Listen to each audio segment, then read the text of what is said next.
को अपनी प्रिय पुत्री का इस प्रकार कठोर तपस्या करना नहीं रुचा। भूतल और भूतल से परे विभिन्न क्षेत्रों में विभिन्न गतिविधियां सक्रिय होती रहीं। नृत्य गान के स्वरों से झंकृत इंद्र सभा के बाहर कामदेव देवर्षि नारद पर अपने बाणों का प्रहार करने को प्रस्तुत होते हैं, किंतु नारायण भक्त नारद कामदेव को रीति नीति के प्रसंग में भ्रमित कर काम बाण को संध्या जैसी सुपात्र के लिए उपयोग करने की मंत्रणा देकर अपनी सुरक्षा की व्यवस्था करने में सफल होते। बाण से आहत संध्या काम पीड़ित और भ्रमित होकर भटकने लगती है। सम्मुख आए हर प्राणी को काम की दृष्टि से देखती हुई वो ब्रह्मा के समक्ष आती है। ब्रह्मा भी भावावेश में संध्या की ओर आकर्षित होते हैं। शिव जी नेत्र खोलकर स्थिति का पान करते हैं और ब्रह्मा को इस कुकृत्य व अनुचित आचरण के लिए प्रताड़ित करते हैं। यद्यपि यह अप्रिय घटना कामदेव के कारण ही घटित हुई, पर संध्या इससे प्रभावित होकर आत्मग्लानि की अग्नि में जलते हुए आत्महत्या तक करने के लिए तत्पर हो गई। ऐसी स्थिति में ब्रह्मा जी संध्या को इस मानसिक पीड़ा से उबारने के लिए वशिष्ठ को प्रेरित करते हैं कि वे संध्या को शिव साधना के द्वारा मुक्ति का मार्ग बताएं।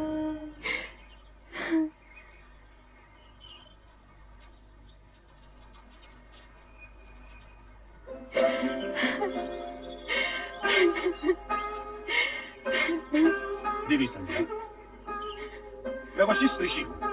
सृष्टिकर्ता ब्रह्मा जी ने मुझे तुम्हारे पास तुम्हारे क्रोध शोभ शमन के निमित्त भेजा। जब मेरे इष्ट देव शिव शंकर जी मुझसे कुपित हो गए हैं, तो मेरे जीवन का अर्थ ही क्या है? क्रोध शोभ शमन के उपरांत भी मेरे होने का क्या प्रयोजन?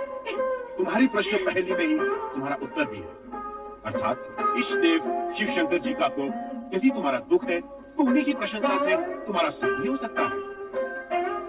उनके कोप को शांत करने के लिए मुझे क्या करना होगा? देवादिदेव शिव शंकर जी की तपस्या। शिव शंकर जी अकेले ही धर्म अर्थ काम मोक्ष के अधिकारी हैं, अधिष्ठा है, आदित्य है, पुरुषोत्तम है। उनसे तुम्हें सब कुछ मिल जाएगा। ओम नमः शिवाय इस मंत्र का जाप तब तक करती रहो जब तक शिव जी स्वयं प्रकट होकर तुम्हारा उद्धार करने के लिए बाध्य न हो जाए। मैं अवश्य करूंगी। अपने चित्त में ऐसा शुभ उद्देश्य लेकर तुम देवादिदेव शिव शंकर जी का चिंतन करो कि वो तुमसे प्रसन्न होकर स्वयं तुम्हें तुम्हारा अभिष्ट फल प्रदान करे। आपके मार्गदर्शन के लिए मैं अत्यंत आभारी हूँ। आपके आदेशानुसार शिव आराधना करके देवाधिदेव शिव शंकर जी को मैं अवश्य प्रसन्न करूंगी। ओम नमः शिवाय।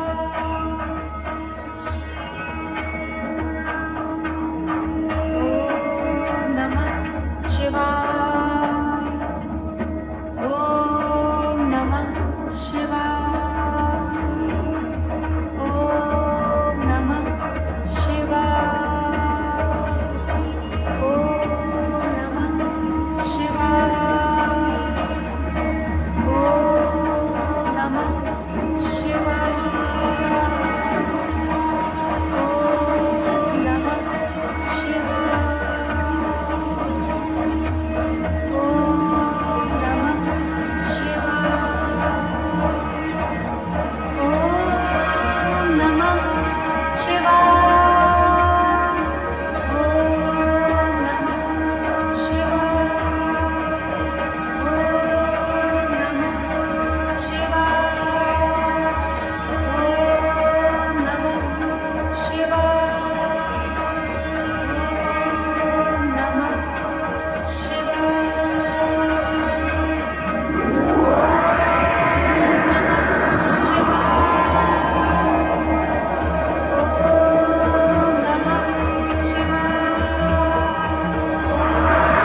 वरदान मांगो। महेश्वर, यदि आप मुझे प्रसन्नता पूर्वक वर देने के इच्छुक हैं और मैं उसे पाने के योग्य हूँ, तो मुझे 2 वर दीजिए। पहला वर ये कि संसार में कोई भी प्राणी जन्म लेते ही काम से युक्त न हो। यौवनावस्था को प्राप्त होने के उपरांत ही उसमें कामेच्छा जागृत हो। तुम्हारा पहला वर मैंने तुम्हें दे दिया देवी। अब अपनी दूसरी इच्छा प्रकट करो। मेरी दूसरी इच्छा यही है प्रभु कि यही मेरी अंतिम इच्छा है। तात्पर्य? आप मुझे इस दूषित देह से मुक्ति दीजिए प्रभु। उसके उपरांत आप मुझे एक नया जन्म दें, जिसमें एक ऐसे महामात्र से मेरा विवाह हो जिसके संदर्भ से मेरा नाम भी एक ऋतु के रूप में जाना जाए। तथास्तु। किंतु अब मेरी क्या आज्ञा है भगवान? इस पर्वत के नीचे चंद्रभागा नदी के तट पर स्थित तपस आश्रम में मेघा ऋषि 12 वर्षों तक चलने वाले महायज्ञ का अनुष्ठान कर रहे हैं। तुम वहां निडर होकर जाओ, तुम्हें कोई नहीं देख सकेगा। तदुपरांत तुम्हारे मन में जिस पुरुष को पति रूप में पाने की इच्छा है, उसे हृदय में धारण किए अपने शरीर को यज्ञ की आहुति बनाकर अग्नि में होम देना। फिर वही अग्नि तुम्हारी जननी भी होगी, अर्थात तुम्हें एक नया जन्म मिलेगा।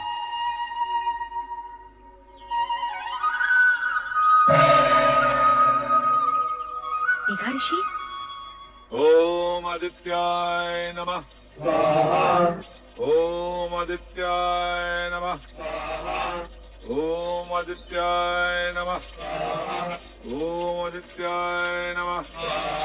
ओम आदित्याय नमः। ओम सदाशिव का आशीर्वाद प्राप्त कर उन्हीं के बताए मार्ग पर चलती देवी संध्या मेघा ऋषि के आश्रम पहुंच गई, जहां महायज्ञ चल रहा था। सभी के लिए अस्तित्वहीन अदृश्य संध्या ओम नमः शिवाय का जाप करते हुए यज्ञाग्नि की ओर बढ़ती गई और अंततः उसी में समा गई। तत्पश्चात यज्ञ की अग्नि से उभरा लाल प्रकाश देखते ही देखते पूरी तरह 2 भागों में फैल जा रहा है। इस प्रकार संध्या का अस्तित्व 2 भागों में बट गया, प्रातः संध्या और सायं संध्या। प्रातः संध्या देवताओं की आराधना के लिए और सायं संध्या पितरों के आह्वान के लिए। 2 क्षितिजों में फैली संध्या के दृश्य पर ओम नमः शिवाय के स्वर गूंजते हैं।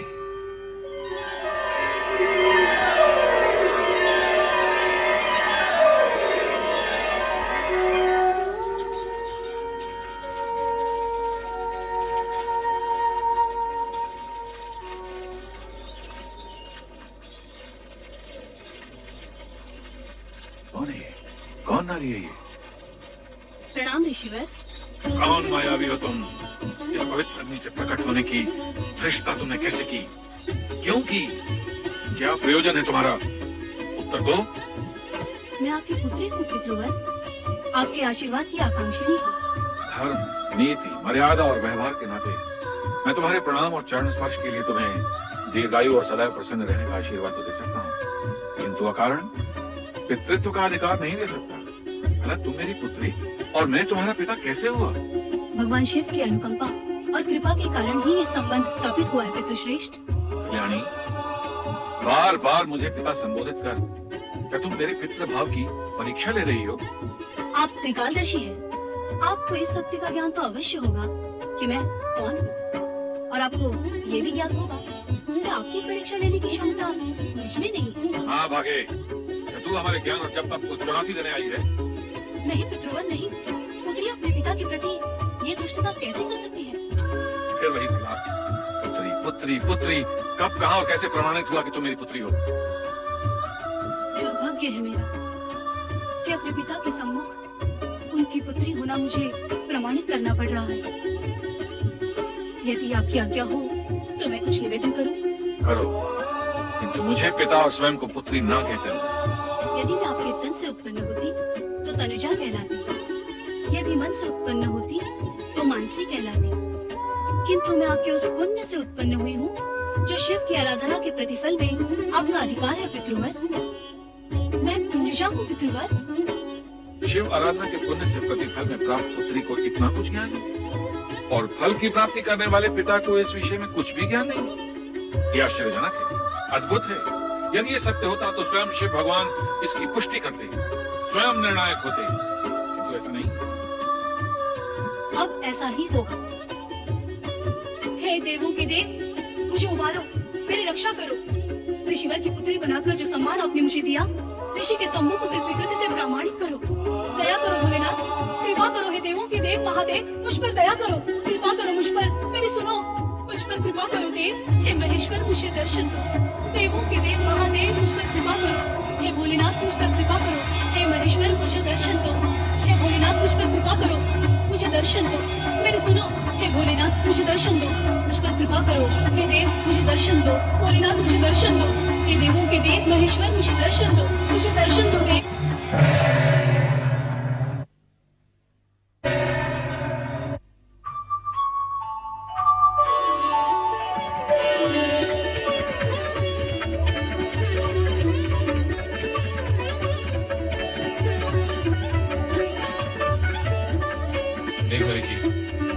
मेरा प्रकट होना पर्याप्त है अथवा भी आपको प्रमाण की आवश्यकता है? आपके प्रकट होने से ही सत्य प्रकट हो गया बोले भंडारी। तो फिर अपनी पुत्री का नामकरण कीजिए, उसे आशीर्वाद दीजिए। प्रभु, मैं आपकी आधी आज्ञा का ही पालन कर पाऊंगा।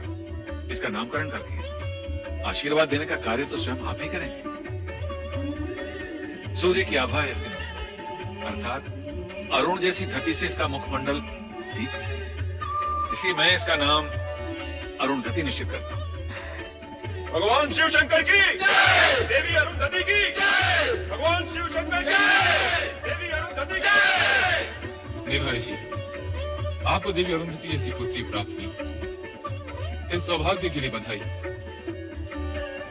अब इसका विवाह सप्त ऋषियों में विशिष्ट ऋषि वशिष्ठ के साथ कर इसके नाम को अमरता प्रदान करें। जो भगवान शिव शंकर की जय, भगवान शिव शंकर की जय, भगवान शिव शंकर की जय। देवादिदेव भगवान शिव का वरदान पाकर अरुणधति का भविष्य प्रशस्त हुआ और उनके वरदान स्वरूप ही सप्त ऋषियों में विशिष्ट ऋषि वशिष्ठ के साथ उनका विवाह निश्चित हुआ।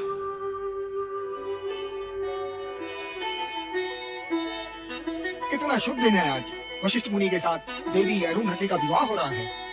शुभ है ऋषिवर, किंतु ये समझ में नहीं आता कि शिव शंकर ने सप्त ऋषियों में से जानते हुए भी इस वर का चुनाव क्यों किया। ऋषि विश्वामित्र भी तो कम ज्ञानी धानी नहीं थे। उनका तब तो देवताओं की ईर्ष्या का कारण है। हाँ, ये विचार तो मैंने भी किया था, किंतु उत्तर कौन दे? इसका उत्तर मैं दूंगा। भगवान शिव के निर्णय में शंका का प्रश्न ही नहीं उठता। संपूर्ण जगत में समता, ममता और मित्र भाव के रखने के कारण विश्वामित्र उच्च कोटि के तपस्वी हैं, किंतु वशिष्ठ समस्त जगत के कल्याण की कामना के लिए, अपनी विशिष्टता के लिए सर्वश्रेष्ठ है।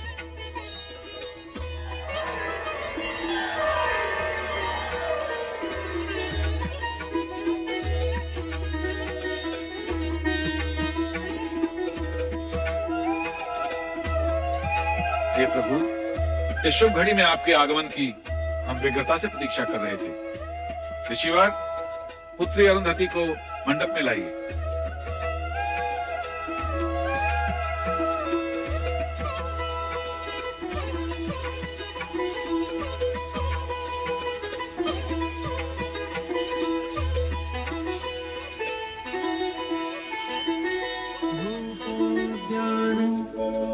प्रफुल्ल कलिका केंदु निंबानन तन्वंगी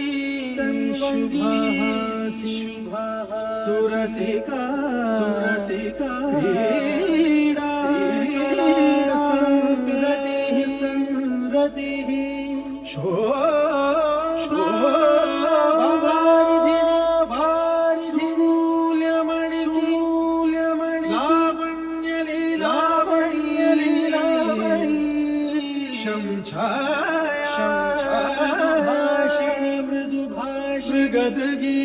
मृगदगी भूयात् सदा गलम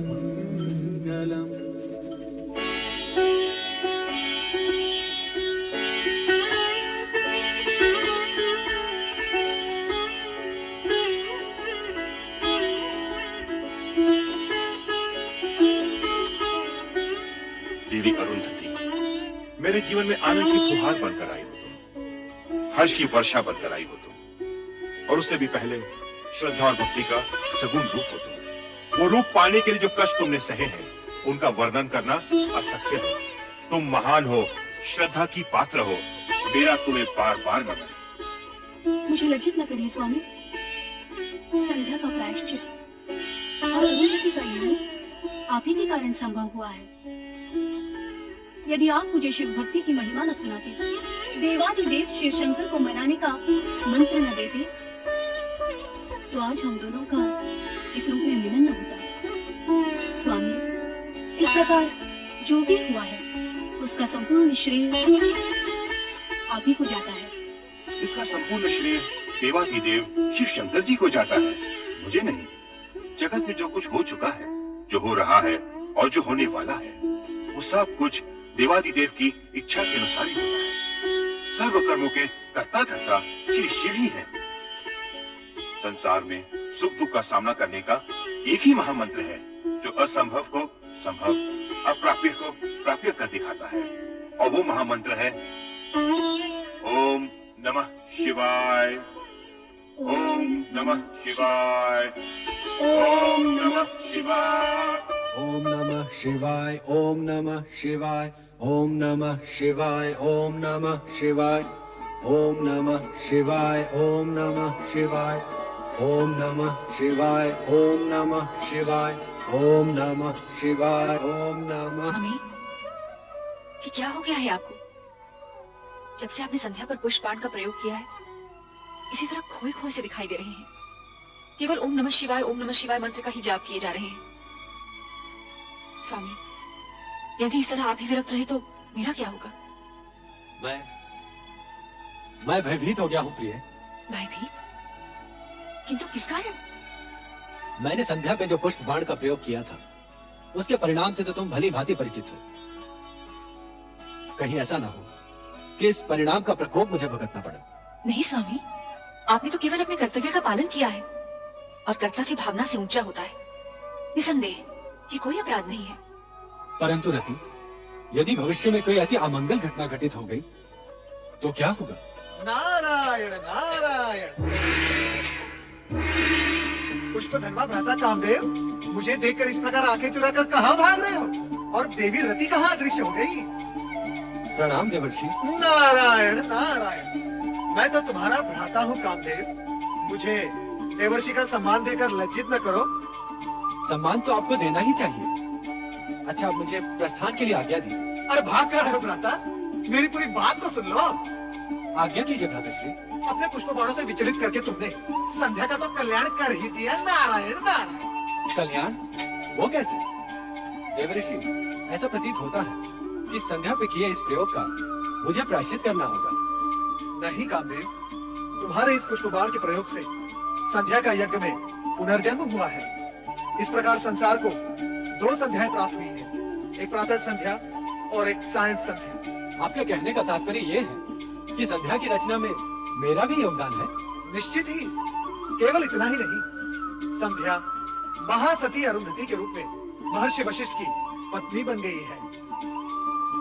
भ्राता, अब अपने पुष्प बाणों का प्रयोग किस पर करने की सोच रहे हो? देवर्षि, मुझे ये चिंता सताई जा रही है कि कहीं मेरे पुष्प बाणों के प्रयोग से किसी का अनर्थ ना हो जाए। अर्थात ये कि अब मैं अपने पुष्प बाणों का प्रयोग सोच समझ कर करूंगा, जिससे भविष्य में मैं किसी विपदा में न उलझूं। भ्राता, व्यर्थ की चिंता न करो।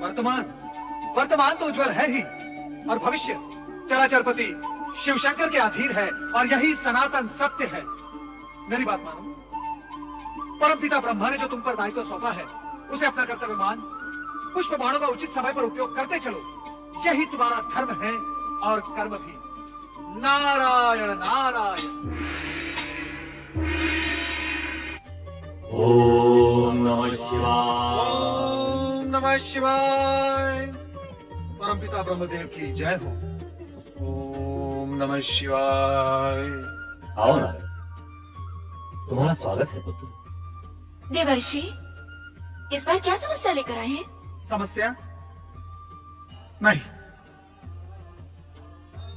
मन में एक प्रश्न लेकर आपके दर्शन के लिए आया हूं मैं परमपिता। तुम तो स्वयं साक्षात प्रश्न हो।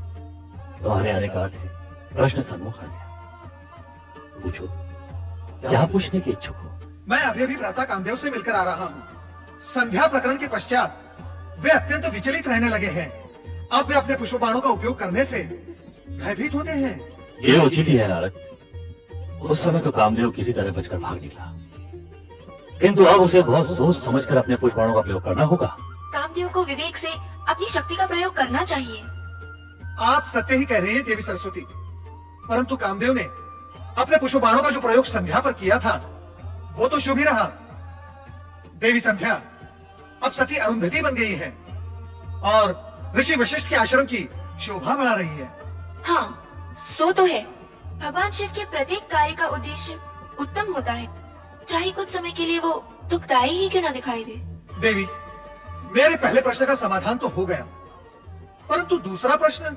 दूसरा प्रश्न क्या है वो भी पूछ लो।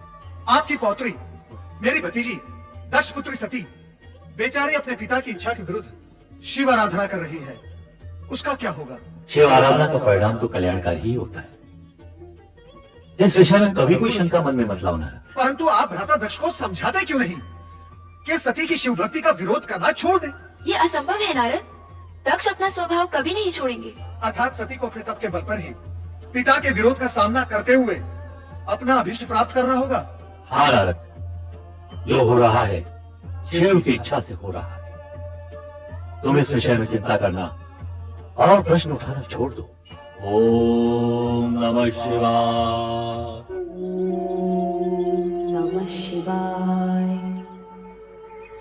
ओम नमः शिवाय। सर्वेश्वर भोलेनाथ, क्या मेरी आराधना में कोई त्रुटि रह गई है या आप मेरी धैर्य की परीक्षा ले रहे हैं? ये मैं नहीं जानती, किंतु स्वामी आप मुझे शीघ्र ही दर्शन दीजिए। मेरी आंखें आपके दर्शन के लिए तरस रही हैं स्वामी, तरस रही हैं। ओम नमः शिवाय। शिव शिव शिव शिव शिव शिव शिव। यहाँ तो किसी की परीक्षा हो रही है और किसी की परीक्षा और आराधना में विघ्न डालना उचित नहीं है नारद। चुपचाप यहाँ से निकल चलो। नारायण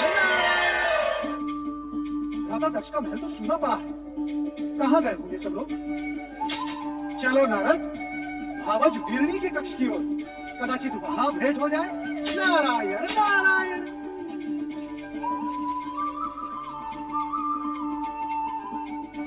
नारायण नारायण। प्रणाम भावज वीरणी, अपने देवर नारद का प्रणाम स्वीकार करें। विराजिए देवर्षि। नारायण नारायण। मैं आपके लिए केवल देवर हूँ, देवर्षि नहीं।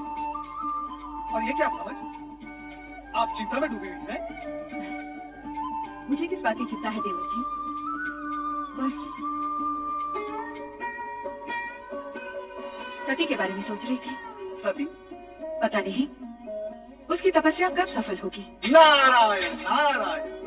भावज, सती तो शक्ति का अवतार है। शिव जी को उनकी प्रार्थना स्वीकार करनी ही होगी। अब उनकी प्रार्थना स्वीकार होने में अधिक समय नहीं लगेगा। सच कह रहे हैं देवर जी। क्या आपको अपने देवर से असत्य की अपेक्षा है? मैं तो असत्य से भागता रहता हूँ और भक्ति और जन कल्याण के मार्ग पर चलता रहता हूँ। ये क्या भावज, आप फिर सोच में डूब गई? क्या करूं? आपके भ्राता और मेरे स्वामी का रूखा व्यवहार देखकर तो कभी कभी भय लगता है। उनके रूखे व्यवहार की आपने अच्छी कही। उनका तो जन्म ही परमपिता ब्रह्मा जी के पैर के अंगूठे से हुआ है। वो तो हर भली वस्तु को ठोकर मारने की सोचते रहते हैं। नारायण नारायण। और भगवान शिव जी का नाम लेते ही वो शिव शिव शिव शिव। भगवान भोलेनाथ उनको सद्बुद्धि दे, इतना ही मैं कह सकता हूँ। महाराज के जय। लो, जिनका नाम लिया वो पधार भी गए। अब मैं चलता हूँ। ठहरिए ना देवर जी, तनिक आप ही इन्हें समझाइए। शिव शिव शिव शिव शिव। क्या ये हठी जी समझाने से समझने वाले हैं? नारायण नारायण। अरे नारद जी आप? नारायण नारायण। भ्राता नारद कहिए ना भैया। आपके मुख से भ्राता शब्द सुनने के लिए ही तो मेरा आगमन यहाँ हुआ है। कहिए भ्राता नारद, कैसे हैं? आप तो चारों ओर भ्रमण करते रहते हैं। आपने हमारी शिव की धुन में खोई हुई बेटी को भी कहीं देखा होगा। अब आप ही बताइए, क्या एक राजकुमारी को ये पागलपन शोभा देता है? आप उसे समझाते क्यों नहीं कि वो ये बचपना छोड़ दे? अब वो विवाह के योग्य हो गई है। नारायण नारायण, वो विवाह के लिए ही तो शिव आराधना कर रही है। क्या आप इतना भी नहीं समझते? उसकी आराधना सफल होगी, भगवान भोलेनाथ के साथ उसका विवाह होगा।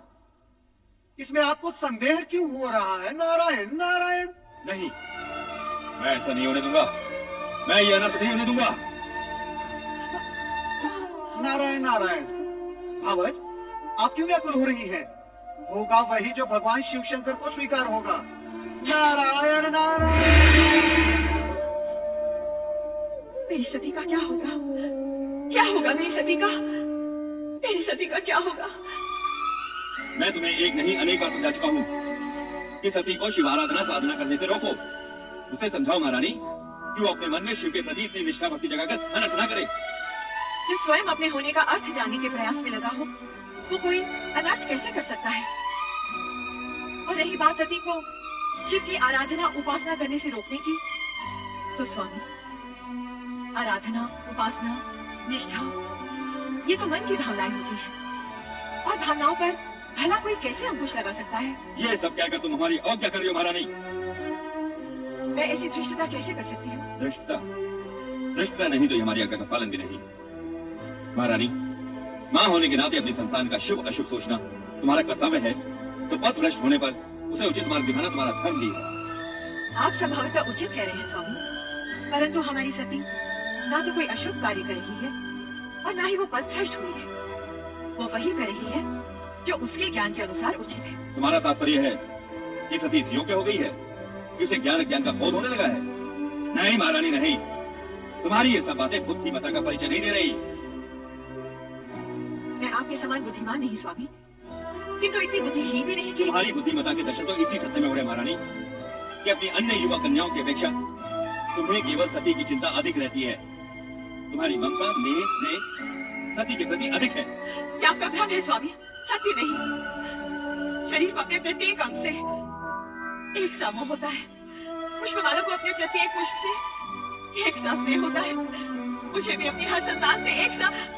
शब्दों को उपमाओं द्वारा अलंकृत करने की योग्यता तो तुमने है, ये मैं जानता हूँ महारानी, परंतु क्या तुम मुझे ये बताओगी कि सती के लिए शिव आराधना ही क्यों आवश्यक है? मैं कहता हूँ कि शिव की अपेक्षा श्री हरि विष्णु जी की आराधना भी तो हो सकती है। हो सकती है, परंतु केवल श्री हरि विष्णु की आराधना करने वाला शिव जी का प्रिय भक्त नहीं हो सकता। उसी प्रकार शिव जी की आराधना करने वाला श्री हरि विष्णु का परम भक्त नहीं हो सकता। श्री हरि विष्णु और शिव जी दोनों ही एक दूसरे के पूरक हैं। इस हेतु श्री हरि विष्णु की उपासना करने वाले पर भोलेनाथ सदा प्रसन्न रहते हैं, और अजर अमर सदाशिव की उपासना करने वाला श्री हरि विष्णु की कृपा का पात्र होता है। महारानी, हमने तुमसे सती के मन में विवेक जगाने की बात कही थी, और उत्तर में तुमने ज्ञान भक्ति का पूरा अध्याय सुना डाला। परंतु एक सत्य ध्यान पूर्वक सुनो महारानी कि हम सती की शिव भक्ति का विरोध करते हैं और करते रहेंगे। हम उसका गुणगान कभी नहीं सुन सकते। हमें शिव से घृणा है, घृणा।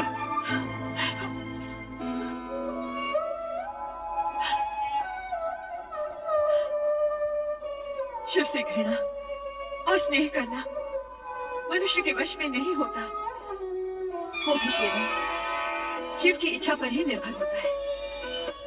ओम नमः शिवाय, ओम नमः शिवाय, ओम नमः शिवाय।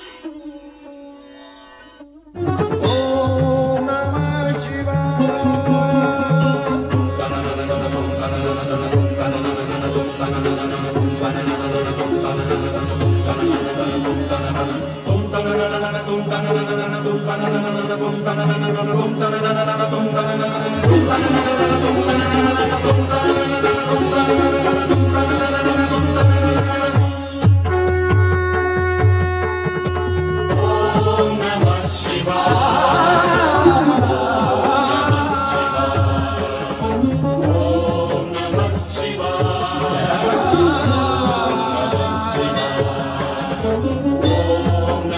शिवाय।